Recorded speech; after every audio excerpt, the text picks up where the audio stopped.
for somebody watching this that says, you know what, Ian, okay, I have a friend of mine that I've been friends with for a long time, or any child in school right now that says, you know what, I've known this friend for a couple of years, but I almost don't want to ask them how they're doing today because they just always seem so negative.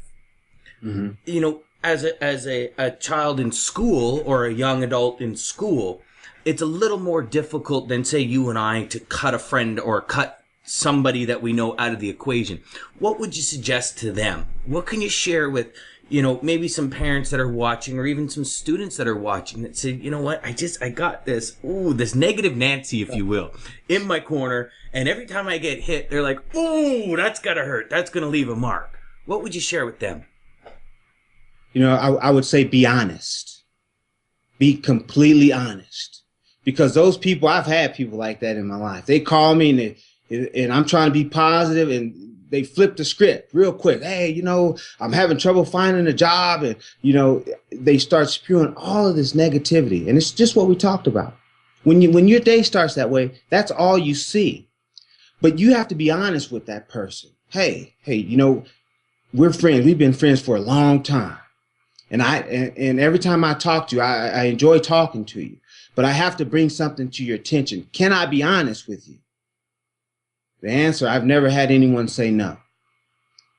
But when they say yes, then you have to tactfully tell that person, you know what? Each and every time I talk to you, you're negative.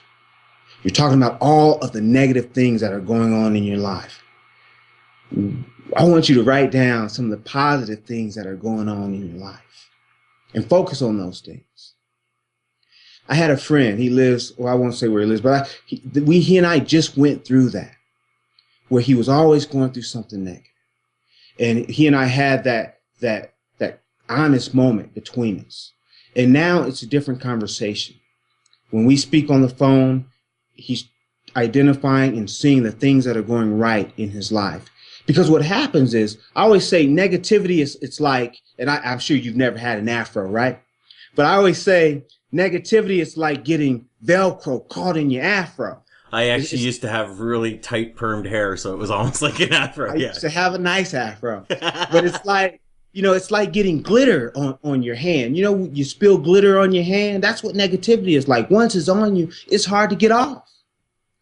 It's a perfect analogy of it, yeah.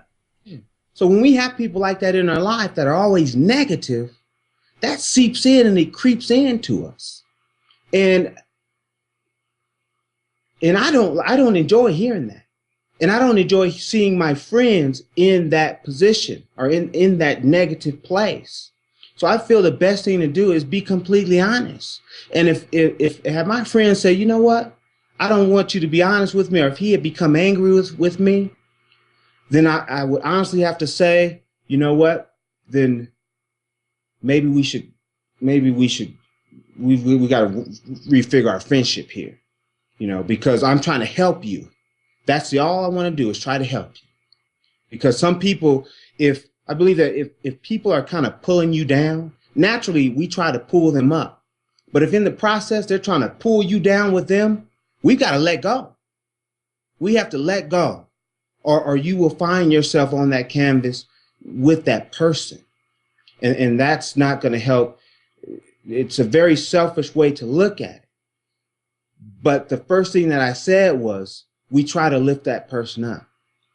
And if they don't want to be lifted up, instead they want to continue to pull us down, then it's in your best interest to let that person go. Now, we'll always be there. But for the time being, I've got to put some distance in between us. So that's the way I see that. Honesty.